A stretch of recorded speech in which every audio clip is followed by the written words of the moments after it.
Welcome to the Art of Medicine, the program that explores the arts, business, and clinical aspects of the practice of medicine. I'm your host, Dr. Andrew Wilner. Today, I'm pleased to welcome Dr. Marc-David Munk. Dr. Munk is the author of Urgent Calls from Distant Places, the story of his work with AMREF, a flying doctor air ambulance service in East Africa. On my 30-minute commute to the hospital, I listened to the audiobook, beautifully narrated by Dr. Munk. As much as Urgent Calls is an incredible adventure story, and I'm going to ask Dr. Munk to share some of his experiences, it's also a story of self-discovery and purpose. I've done some medical mission work myself in the Philippines, and many of Mark's observations and reflections resonated with me. I'm looking forward to a very meaningful discussion in just a few moments.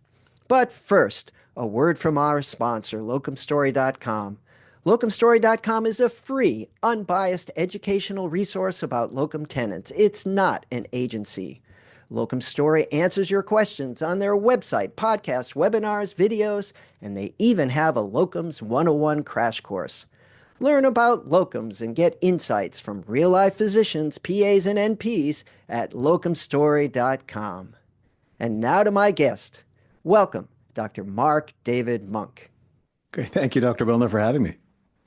Mark, I'm really excited because when I read a book, or in your case, I listen to your book, to actually have an opportunity to speak to the author, it's very rare. It's like, gee, what was he thinking? Why did he write that instead of, this? And here he is like, in the video flesh. So thank you for joining me, because I do have a lot of questions, and it is a fascinating story.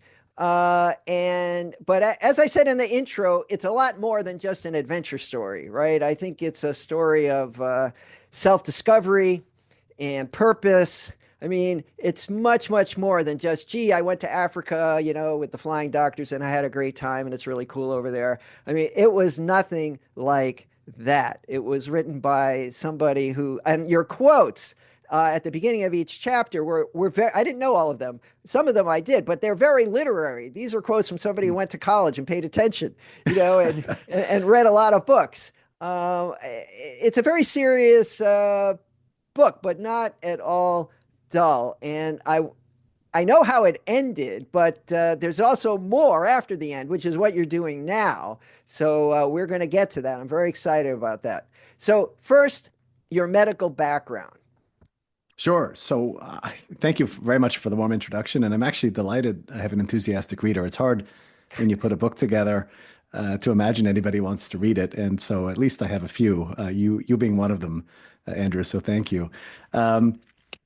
Medical background. Listen, I went to medical school a little bit late. I never intended to become a doctor. Actually, I at one point thought I was going to be a journalist and Well, that these. shows in your book. Let me Yes, interrupt you. well, we That had shows in dreams. your book. Absolutely. I had dreams in the early days of being a journalist, but I was actually quite fortunate. I went to college in upstate New York, and it was in a small town of a few thousand people, and they had a volunteer fire service and a volunteer ambulance, as many rural towns do.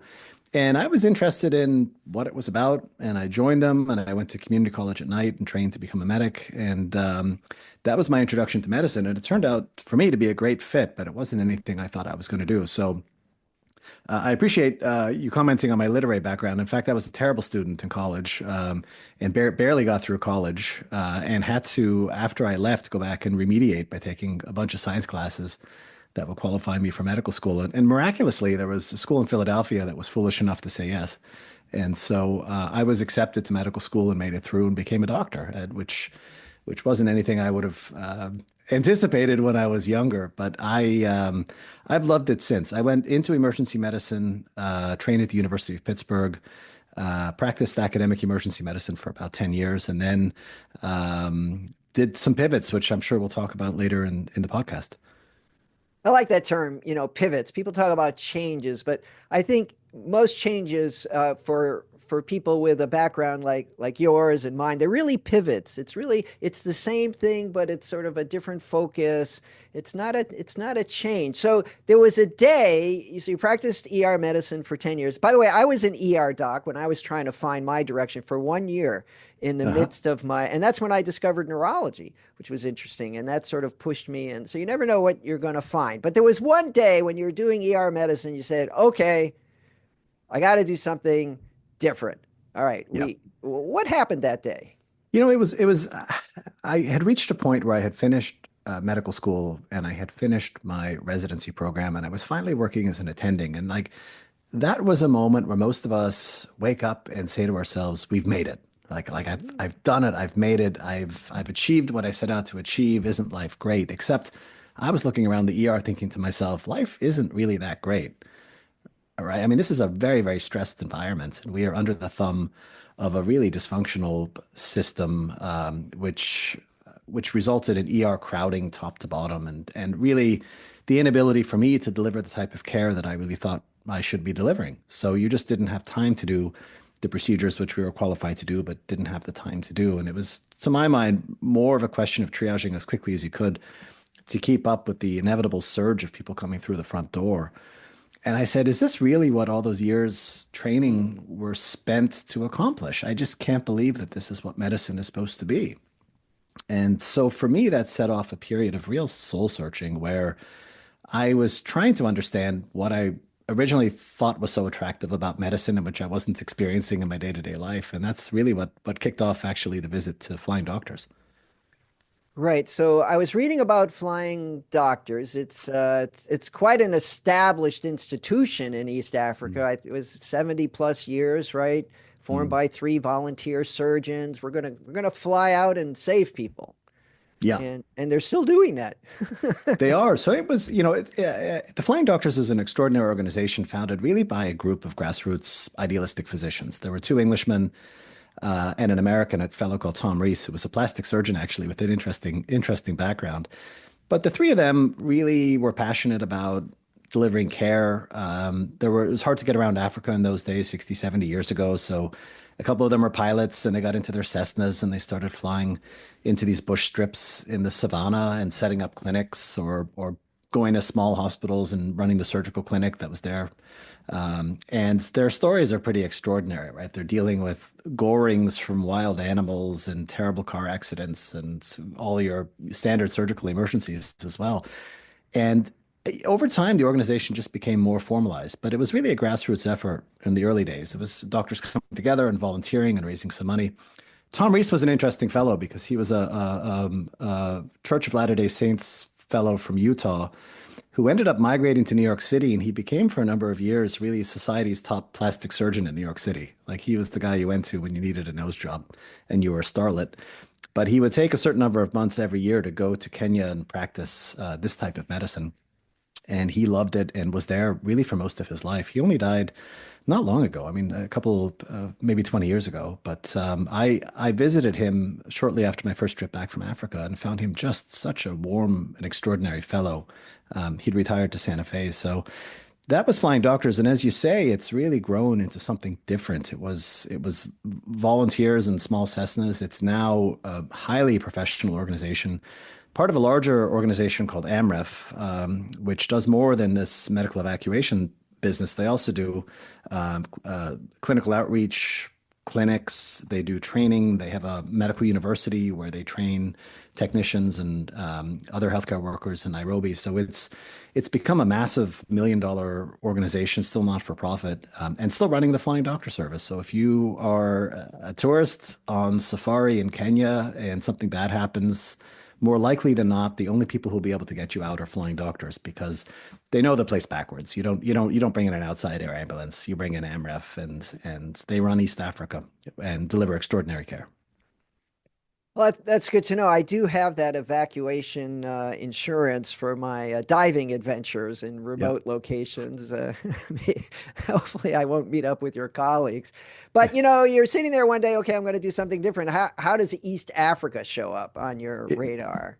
It was a bit of an accident. I came home from a shift one day and I was, as you do, it was like the middle of the night, right? Because your shifts end pretty late.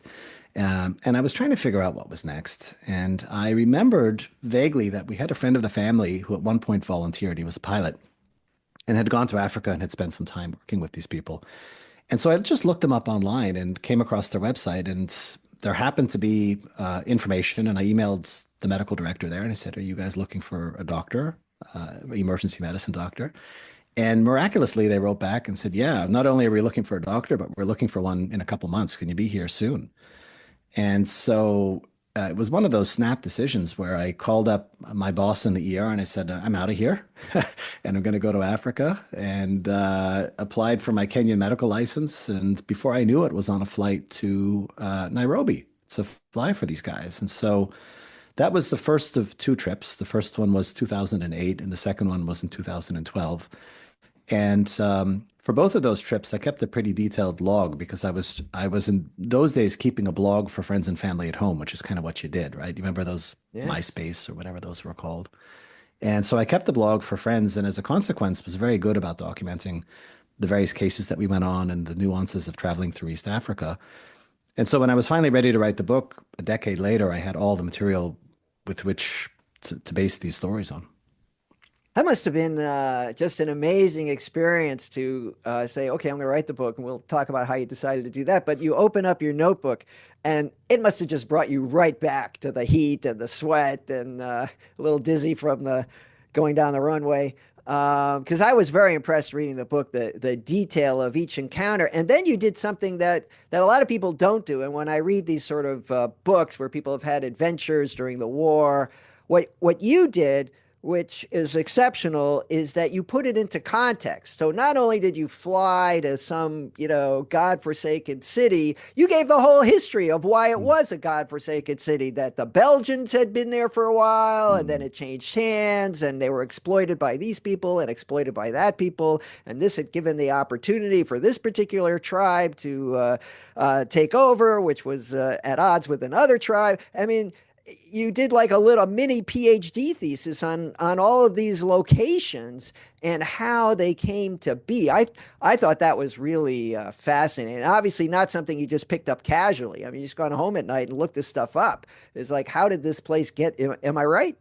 Oh, you're 100% right. I think that in the absence of context, in the absence of knowing the history of things, you might as well go to Disney and like do an exciting ride, right? Because that is just sort of cheap experience porn, right? You go there and you don't know what it's about, and you don't know why it looks the way it does, and you don't know why the reason people behave the way they do, and you're just sort of it's a very cheap way, I think, to just absorb a couple thrills. And to me, that's what a tourist does, but not what a traveler does. What a traveler does is goes to a place, tries to deeply understand the people there, where they came from, why they behave the way they do, why the place looks the way it does. And you try to integrate yourself into the broader context. In the absence of that, it's just a thrill. So I appreciate you calling that out because I really tried hard. And as I said in the introduction, I also probably didn't do a good enough job, right? Because I'm not a historian. And I think it's hard, even as a traveler, to really deeply understand what makes a place tick. I mean, you're in there for a short amount of time, especially as a flying doctor, right? You fly in, you're on a landing strip for a couple hours. Maybe you take a jeep ride to a very rural hospital and pick somebody up. And so it's a very superficial glimpse. But I think it's in the absence of understanding what you're seeing, you might as well not be there. Well, it's always been, there was a movie about that many, many years ago. It was like, if it's Tuesday, it must be Paris or That's something. right. And the idea was you're literally a tourist. And frankly, I always found when I was in college and I first started going abroad, it's like, I just wanted to go to one place and stay there for a week. Everybody else, Hmm. I want to see this. It's like, no, I don't want to do that. I just want to go to one place and kind of feel it, and see what that place is like. So I'm very sympathetic to what you did. There's one story, I was unfortunately I listened to your book while driving, so I couldn't take notes Hmm. about what usually I underline stuff and I can go find them later. But there was a particular story you had. Well, one theme that runs through the book, and I don't know if it connects to our current day or not. We'll see. But one theme is that in Africa there is a level of corruption that Westerners are not used to. Hmm. I mean, there's corruption everywhere. There's no question about it, but it seemed extreme. And you talk about green, the paperwork and stamping, but there's green paper, right? And Hmm. the green papers, and there was a section where you flew into somewhere and you expected a lot of this green paper, but there was a man who showed up who was, I think, a bishop. He Hmm. was a religious figure, and as soon as he stepped on the tarmac, everything changed. Hmm. That he got respect and the usual kind of uh, blatant pickpocketing stopped. And you researched why that was. It was very striking to you, I think, at the time, because it was so unexpected, but it said a lot about the history. Could you just comment on that story for Yeah, a I second? did. The line was you wanted the green forms and the blue forms, but we also, or you wanted the red forms and the blue forms, but we also need the green forms as well, right? So that was the line. And yeah, corruption was endemic, as it is in most developing countries, frankly. And it's small time corruption for the most part. Although I think probably at a bigger level, there's a lot of big time corruption as well. But that's just generally how things get done. And unfortunately, it's the way that people eat. They're not paid well, and this is a multi-million-dollar jet falls from the sky, and they see an opportunity to make a couple bucks, and that's how they feed their families. And I don't have a great solution for it. I know that AMREF worked very hard not to pay those bribes, and I think for the most part we're successful in not doing so. Hmm. Because of course, once you start, you're sort of on the hook. And I think people recognize that there was enough of a humanitarian mission here that they were going to let this stuff slide. But Goma, in particular, in the DRC, was one of those places that was notoriously corrupt and where all organizations struggled, primarily because it had been racked in war for so many years. And even still today, actually, if you check the newspapers, Goma is in the midst of a terrible crisis yet again. It's the same actors for the most part, tearing the country apart. It's very difficult. But the story was quite interesting because DRC was formerly a Belgian colony, and the Belgians were sort of not particularly good colonial powers, right? There was a lot of brutality. Many of the institutions that they created just didn't work at all, whether it was schools or hospitals. And so these were colonies that were really suffering in terrible ways by particularly bad colonial powers. Not that any of them were great, but the Belgians were reputed to be particularly bad. And so for years, the only people who provide services or infrastructure was the Catholic Church. And people over the years grew to trust the church, and the church opened the schools and opened the hospitals. And so it was very interesting when we flew in. Our patient at the time was a priest who was quite sick and needed to be evacuated from Goma and taken to Nairobi, where the only cath lab in East Africa is. And we were expecting just the sort of a plague of locusts to descend on the aircraft and beg for money. And some of these people sat on the wing and wouldn't get off until you paid the bribes. And we were just expecting this whole thing to happen. And so the priest shows up in the back of a van, and there's a nun there, and people are very worried. And the guy just looks terrible, and we're stabilizing him. And there's a sudden silence that descends, and we look over, and there's this figure walking across the tarmac dressed in spotless vestments, right? Perfect white gown, the purple outfit, the robes, the whole thing. And he walks over, and the place just snaps to attention as he shows up, and all eyes are on him. And he gives a couple commands to the workers, and they go scurrying off. And instantaneously, the priest is on board, and the nun is sitting there with her bag, which contains the money for the hospital, the cash that she has to bring to Nairobi. And we stabilize the fellow, and the Bishop of Goma basically claps his hands, and people jump to attention, and the doors are closed, and we're out of there. And we've never had such a painless trip to Goma. But in the absence of understanding why the Catholic Church is so important there, you wouldn't really understand the nuances of what had just happened, right? And so, love that story. It's kind of an inspirational story too, because it Mm. shows that even in the midst of what is usually chaos, order is possible. Sure. Order is possible. You just need the kind of the right combination. So I think that story is just fascinating for a lot of reasons. Okay, so I'm interested in this particular part. You gave notice to you're an academic, you're an assistant professor, I presume. Pittsburgh is also a very serious place as academic. I interviewed there once. It's a no nonsense kind of institution. Mm. It's not one of these California kind of places. Pittsburgh is pretty serious. Yeah, I worked there too in California, so I know. But um, what was their response? Oh, they terrific, the Pittsburgh guys. I mean, I became a great doctor training at Pittsburgh. It's one of the country's best programs for emergency medicine, and people have been over the years just so generous, and I've made terrific friends. Listen, emergency medicine we're known as being sort of slightly flighty folks with a real sense of wanderlust. So I don't think it was a real surprise that I was looking to do something different, to be honest. But yeah, they were fine with it. Did they say you could come back? Gosh, I'm not sure if I asked them I mean, specifically. did you come back? Did you go back? Did you return there after your first No, Africa I trip? ended up after I came back from Africa, I ended up actually doing two things. One is I took a new job in New Mexico and decided to move south and take an academic job in the Southwest for a bunch of reasons. Part of them weather, to be honest. And I also decided at that point to go back to business school, newly inspired by Africa. And it's a bit funny. People are like, "Why did you go to Africa and become inspired to go to business school? How does that all fit together?" But I realized in taking time, and you can see this reflected in the book in some chapters, that I really wanted to start thinking hard about better ways to deliver care. And I realized that if you didn't understand how it's organized, or how the money works, or how leadership works, you just didn't have the tools you needed to decipher things or to create a better system. And so that was the opportunity for me to start to apply to schools and to go to school for a couple of years part time. And that was my next path. So I guess should I add MBA to your credentials? Is No, it that wasn't an MBA. It was actually a Master of Healthcare Management degree, but okay? close enough. All right. So then somewhere along the way, you said, I got to go back to Africa. How did that Mhm. happen?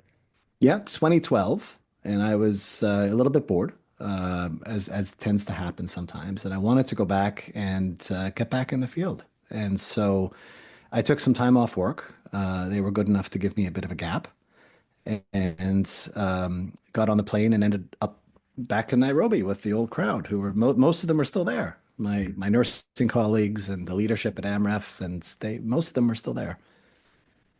Wow.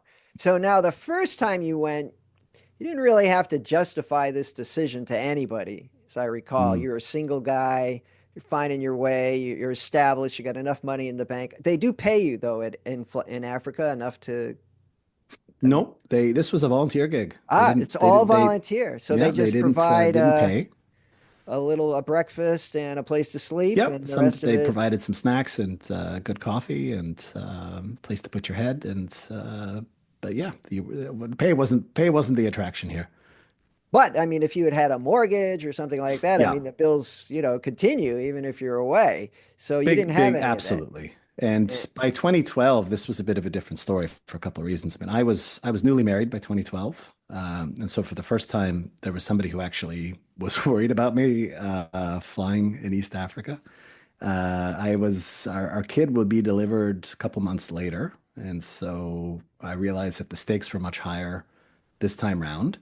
But I also realized if I didn't do the trip then, you probably would never do it again, for all those reasons mhm. that you've mentioned. And so it was a big sort of a last hurrah, perhaps. What I did notice was that Africa was a really different place, the second trip compared to the first. So I would say in 2008, the trips, the cases were probably similar to the kinds of cases that Tom Rees and his colleagues treated when they were there 20, 30, 40 years earlier. There were surgical emergencies and car accidents and cases of malaria, other tropical illnesses, those sorts of things. By 2012, what had happened was that there was a big outburst of Somali terrorism that had really rocked East Africa. And if you remember back, I mean, there had been cases of really serious terrorism where malls in Nairobi had been attacked by gunmen, and there were cases of terrorism up the coast by Mombasa, and East Africa had become a very unstable place. And as a consequence, the work that we did at Flying Doctors didn't in many ways resemble the work I had done 4 years earlier. Instead, we were flying on a regular basis into Somalia to pick up African Union soldiers and aid workers and others. And this was a new level of hairy work. I mean, we had, on one occasion, an American soldier who we brought to Nairobi. He got sick at sea, and they brought him to the coast, and then we picked him up from a military helicopter and brought him to Nairobi. That's one of the stories in the book. But between flights, picking up soldiers and flights to Somalia for victims of terrorism or to concentration camps slash refugee camps into the northern part of Kenya, boy, I mean, things were much hairier and much different the second time around. All I can see is what I remember from a Mad Max movie of just lack of government and just kind of wild, just people, whoever has the biggest guns kind of in charge Mhm. scenario. All right, so that's 2012, and then another decade goes by until you write the book. Is that right? That's right. That's true. So The one book day you just said, I need to write this book. How did that happen? I don't know exactly what inspired me to pick up the book, but I knew it was on my list of things to do. And I had some time to actually crank this thing out. And so I went back and started Was it putting a together the COVID pieces. project? There were a lot of books that came out of COVID. Yeah, yeah, it could have been related to the time I had in COVID. I was doing a new job that required a lot of global travel, Hmm. and I was spending a lot of time on airplanes. And one of the things I found on these international trips is that it was a great space to write. It was not a lot of interruptions. But the other thing that I found writing was in the air was that for some reason, you seem to be much more emotionally attuned at altitude. I don't know whether it's a mild hypoxia or the free glasses of wine that they give you on the flight, but like I felt much more able to dive deeply into thoughtful questions and sort of life, big questions about life, big questions about what I had seen, big questions about what they meant.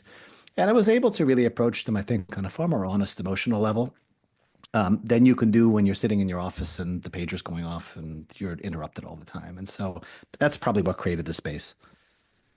I'm happy that you found that space, and I would agree with you that that space is harder and harder to replicate, with the Mm. phone and the pager, which hasn't changed much in the last 30 years.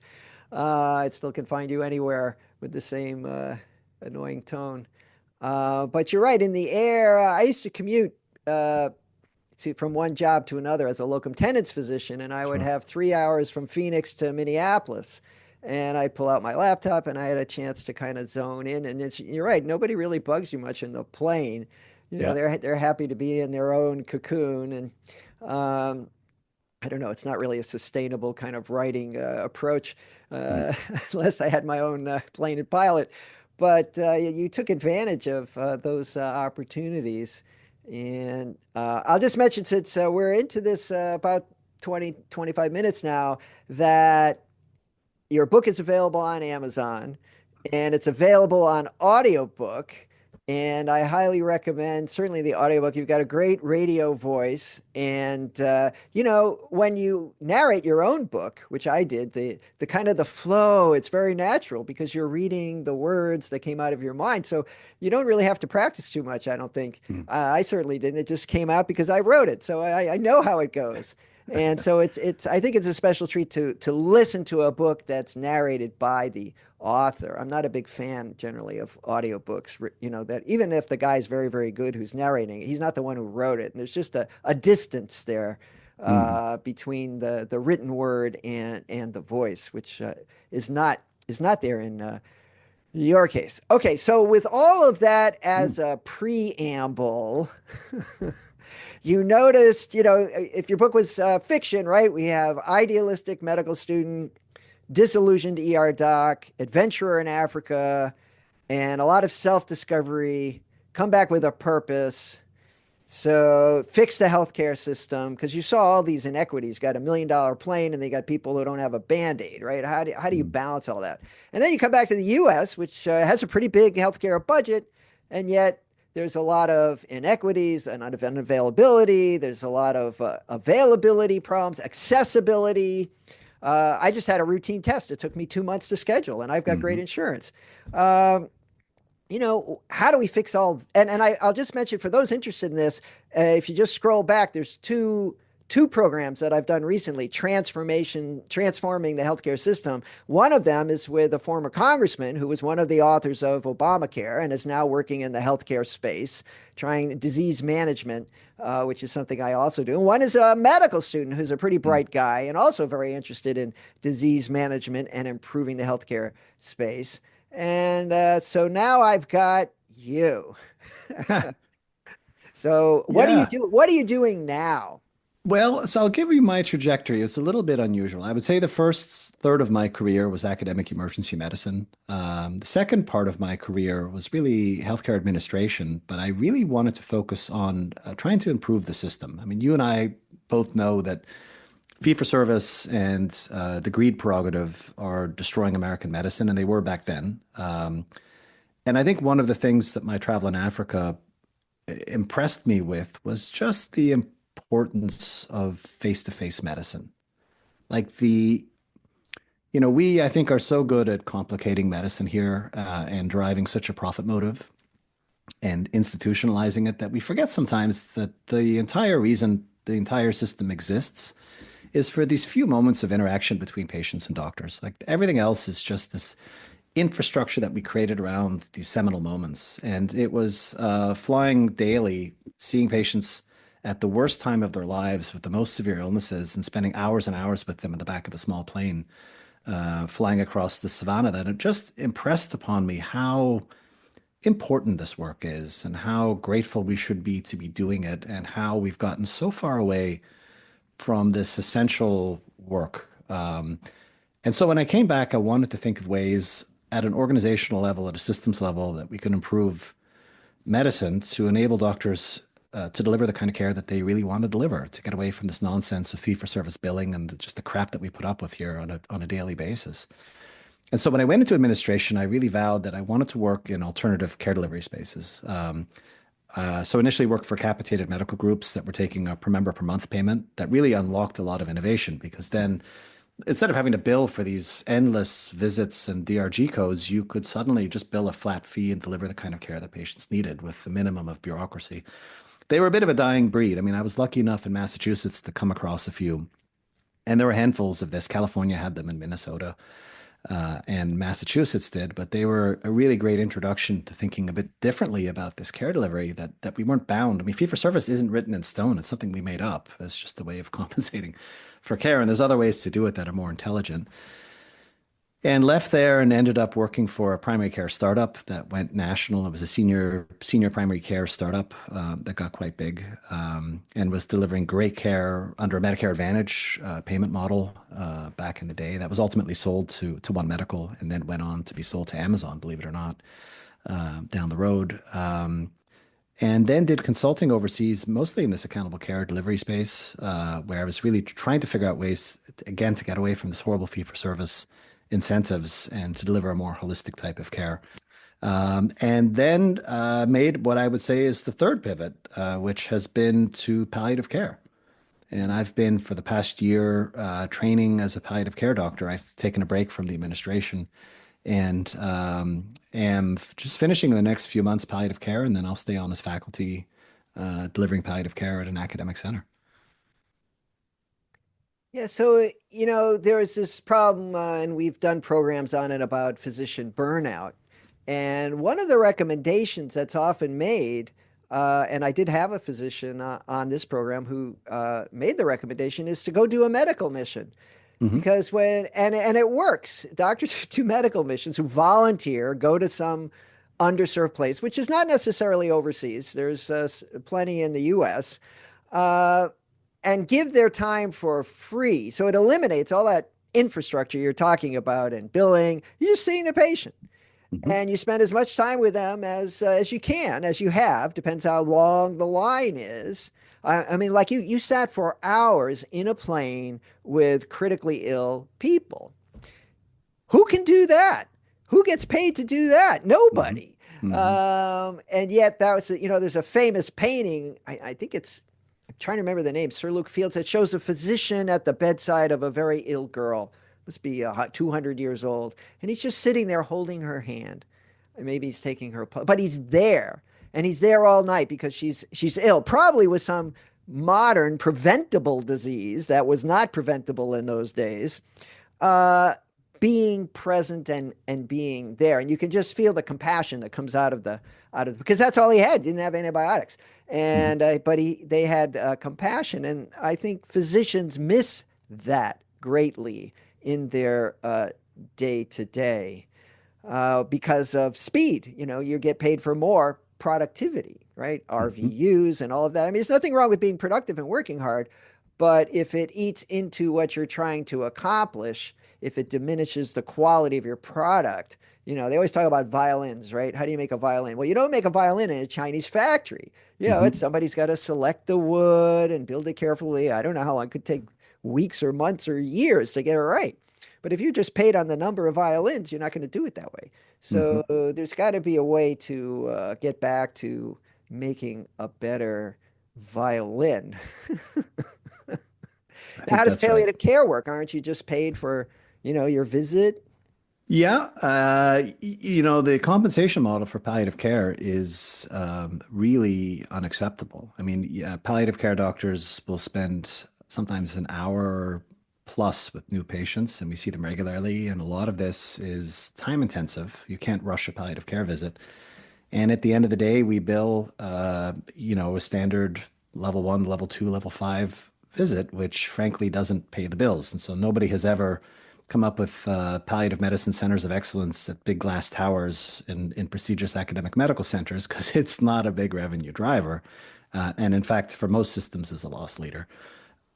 But it's essential work. And so I think to look at it on the basis of that kind of a metric is really the wrong way to look at it. Again, it's an artifact of just how we've decided to pay for things. And I think if you were to compensate a specialty on the basis of the outcomes it generates in terms of management of symptom burden, thoughtfulness about end of life planning, things that are very valuable to patients who are sick, it would be compensated in a different way. But it isn't because we're set up the way we're set up.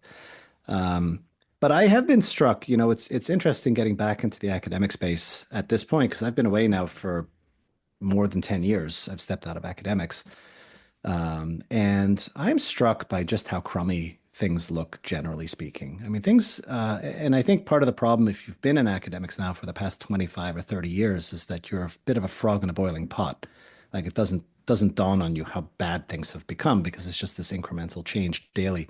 But having stepped away and then stepped back, I'm really struck by just the meagerness of healthcare system in America today. Now there are a couple outliers, right?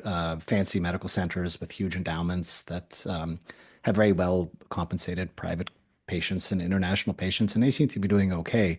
But frankly, for the majority of medical centers and hospitals and clinics and doctors' offices in the country, things are just so meager, right? The places look scruffy Hmm. and the facilities look tired, and there isn't enough administrative staff to keep the wheels running, and things are falling through the cracks. And it's only through these heroic measures undertaken by the doctors or the doctor's staff that actually keep the wheels turning, right? The special call that somebody needs to make, the insurance company call because the $10 medication was refused.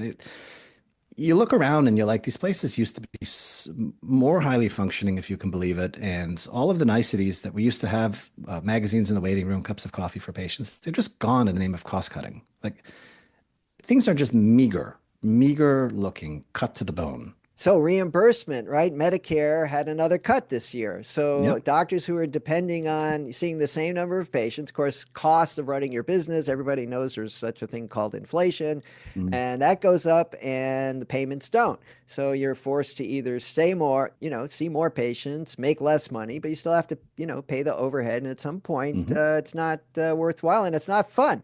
And also, I think it's a lack of investment in the future because you're not going to build a shiny new office if you see your revenues going down every year.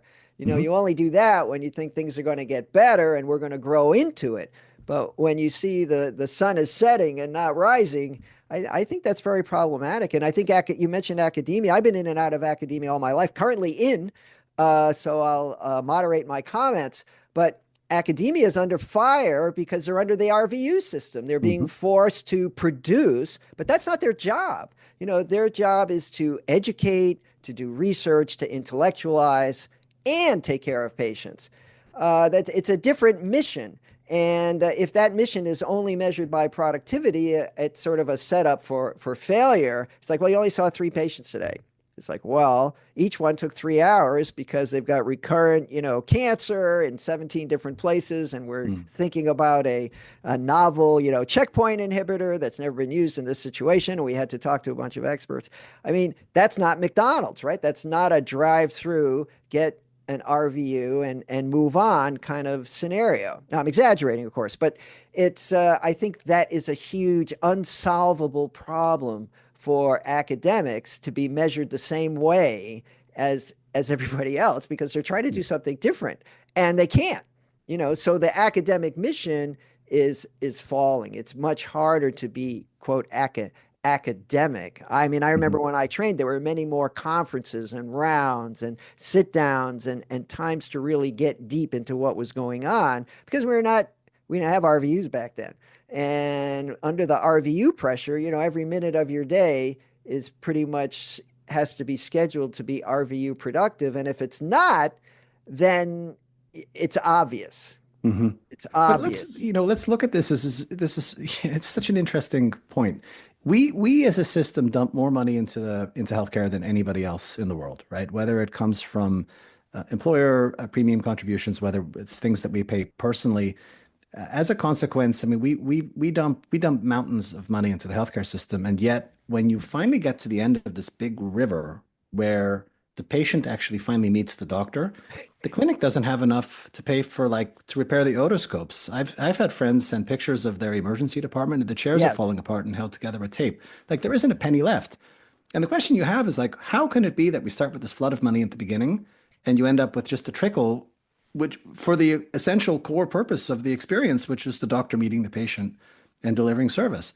My theory, and I'm writing a piece about this, is that there are so many interests that have ingratiated themselves into the system over the years who have no restrictions on the amount of tax that they pass on to the ultimate buyer of services, Mm. that all of the money that is dumped into the system is sucked out over the course of the flow of the river till they get to the end and there's just a trickle of water left, if any. And if you take a look at things, the insurance companies, we love to poke on the insurance companies, but come on now, if you are managing a medical loss ratio of 80 to 85%, that means by definition you've kept 15% of the money for yourself. You've just kept it. You've kept it for yourself to deliver these vague services that you claim are so important, which in most places aren't needed. Most countries aren't needed, right? These care management programs that they run, these prior authorization programs that are onerous, things that have proven not to work and that they persist on doing, they can charge 15% and they keep it and nobody asks the money. You then get down to the PBMs and the PBMs, who knows how much money they keep because it's such a black box of moving money between pockets that nobody really knows. But you get down even to the small stuff, Andrew, which is things like uh, state license renewals, things like library I have a memberships. story. Well, I mean, they go on and on. Yes. The journal subscriptions for the medical libraries are thousands of dollars. And so the researchers produce it for free. They review it for free. They give it to large companies like Elsevier, which have rip-roaring profit margins, those guys, the two major medical publishers. They then give it to the medical libraries at a highly inflated price that the library needs to pay for. Otherwise, you don't have journals to consult. And it just expands across the spectrum. The professional organizations, right? The American boards of this and the American boards of that. Take a look at how much money those guys have in the bank, how much money they've saved up over the years, what they're paying their executives. Take a look at the Joint Commission as an example of how much they're paying their executives and what they charge hospitals. Take a look at the Press Ganey organizations that are mandated to collect patient experience and look at how much they raise and how much, who knows, now they're owned by private equity. We never really will fully know because they don't report. My point being that there is more than enough money in the system to pay for coffee for patients. There just is. And there's more than enough money to pay for longer visits so that the doctors aren't having to see these patients in 5-minute visits. There just is more than enough money. But we're in a system now where there are no breaks on what people can charge along the way. And they have made it from a policy perspective and a regulatory perspective, made themselves essential pieces of the pie. and they don't want to give up those revenue streams. And as a consequence, when you and I finally end up in a room with patients, it's like, as somebody said, rubbing two sticks together to try to fly to the moon. There just isn't money to do the basics. It's The outrageous. patient ends up kind of incidental in the process. All right, so that was depressing. Do you, any light there? Is there anything you or I or anyone can do to sort of fix this, or it's just going to die of its own weight someday? I think it's going to have to die of its own weight. I mean, I look back at all of these attempts over the years, the value-based care movements, the ACOs, the HMOs. We've been trying now for decades in the United States to get a handle on this, and it gets worse year on year. I've come to the conclusion that in the absence of big policy reform, the market is not going to untangle itself and fix this problem. This is not a kind of a market where free market solutions are going to fix these issues. There have to be regulatory restrictions put into place, and this is what the UK has done, and Canada has done, and Western Europe has done, and Australia has done. And these things need to be regulated because they are a public good. Um, That's and right. That's right. and It's so I don't know how this is going to happen. I mean, we are in an unusual time right now. My instinct is to just basically see some patients and derive joy from doing that, and just sort of wait to see how things shake out. Because, as somebody once said, if things can't go on the way they are, they won't go on. palliative care. We just started at our hospital a palliative care program, which I welcome because, as a neurologist, frankly, we were often in the palliative care space with patients who are comatose and not waking up, and we would get called by the other teams to sort of have that long and painful discussion about what to do as the experts in that area. And now that we have a palliative care team, a lot of that's kind of been offloaded and appropriately to them because they don't have to deal with the medical management. They're dealing with the sort of psychosocial management going forward. So I've been thrilled to kind of have their help so that we can do more of what we're better at. And the patient has this kind of bonus now of having support. And when we're making rounds, I think it's time for palliative care. And, Mm. and that's kind of a code for, I don't think we're getting where we want to go here in terms of making the patient better. And, people don't get better indefinitely. At some point, none of us get better. Mhm. And that's unfortunate in many respects, but that's the world we live in. So it's, I think it's been great. So it's very interesting. I want to know, are you keeping detailed journalistic notes? Are we looking I at another? should. I gotta Have we, tell you, I've been so overwhelmed by the avalanche of new information and absorbing it, that I haven't been keeping the notes I need to keep. I'm not sure if I fully reconciled these patient stories in my own mind well enough to write about them thoughtfully. Um, you know, Palliative care, it's something we underutilize in this country, and certainly in cardiac disease, neurologic disease, it's certainly dramatically underused. And we should be getting involved earlier because I think it does two things. One is we can really focus on the symptoms, where the oncologist or the neurologist or the cardiologist is working on a cure or symptom management, or disease management as opposed to symptom management. But the other thing is we provide a second set of eyes in partnership with those specialists to sort of say, hey, you really know this patient really well, and you've been following him for 10 years. I just want to provide for you an independent appraisal that this guy just doesn't look so great. And it's hard when you're following these patients in these journeys and they become friends, to some extent. It's easy to lose your objectivity. And so I think that's where palliative care really adds some value.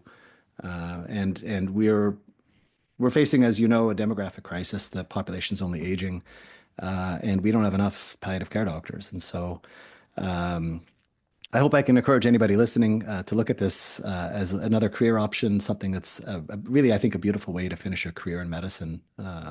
So Mark, this has been a fantastic discussion, as I knew it would when I read your book. I said, I got to find that guy. And you're not that easy to find. I finally found a website somewhere that had sort of like info at David Munk or mhm. something. And you responded, thankfully. But I mean, you're not one of these self-promoting people that has all these contact me here and there. It actually took some work to track you down. and I'm glad I did. So before we wrap up, is there anything you would like to add? I don't think so. This has been a terrific conversation, Andrew. Thank you so much for the opportunity to come on your show and vent a little bit. I mean, we can talk about Africa and then we can vent about the U.S. healthcare system. I think it's like a catharsis. We feel so much better at the end of these conversations. Yes, well, Dr. Marc-David Munk, thanks for joining me on the Art of Medicine. Thanks, Andrew. And now a final thanks to our sponsor, locumstory.com. Locumstory.com is a free, unbiased educational resource about locum tenens. It's not an agency. Locum Story exists to answer your questions about the how-tos of locums on their website, podcast, webinars, and videos. They even have a Locums 101 crash course.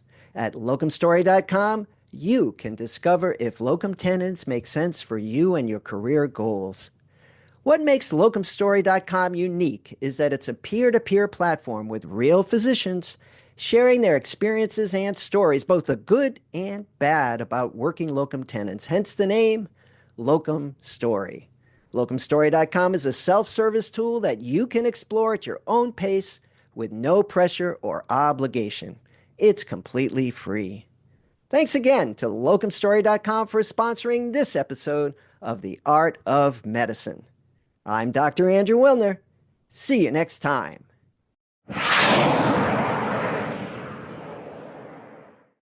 This program is hosted, edited, and produced by Andrew Wilner, MD, FACP, FAAN.